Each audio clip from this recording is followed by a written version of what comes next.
68. Ito po ang huling bilang ng mga namatay sa pagguho ng lupa sa barangay Masara, Maco, Davao de Oro.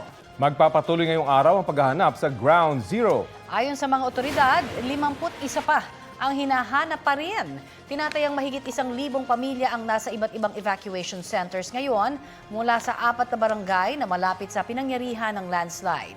Naghahanap na ng ligtas na lugar ang lokal na pamahalaan para gawing relocation site ng mga apektadong residente, partikular ang mga taga-barangay Masara.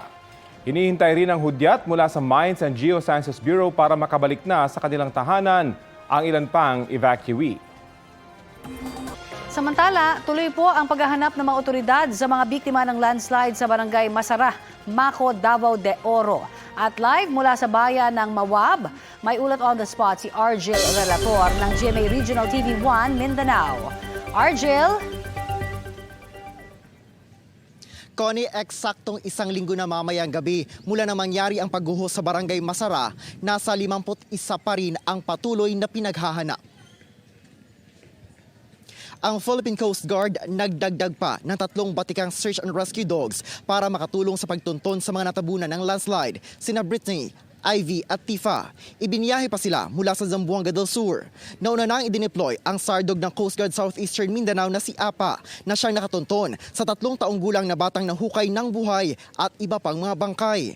Sa ngayon ay nasa 68 na ang bilang naman na-recover na bangkay. 5 sa kanila ang wala pang pagkakakilanlan. Samantala, naghahanap na ngayon ang LGU Maco ng ligtas na lugar na mapagtatayuan ng tent city matapos silang abisuhan ng DepEd na dapat hindi lalagpas ng 15 araw ang pananatili ng evacuees sa mga paaralan.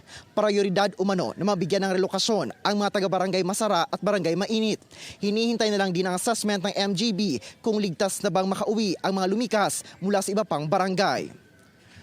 Connie, ngayong araw naman ay nakatakdang maglabas ng desisyon kung retrieval na lang ba ang gagawing operasyon sa Ground Zero. Ibig sabihin, maliit na lang ang tsansa ng mga otoridad o pag-asa nilang may makita pang buhay mula sa gumuhong lupa. Connie. Maraming salamat, Argel Relator ng GMA Regional TV 1 Mindanao. Kapuso, para sa mga maiinit na balita, mag-subscribe sa GMA Integrated News sa YouTube. Sa mga kapuso naman abroad, subaybayan nyo kami sa GMA Pinoy TV at sa www.gmanews.tv.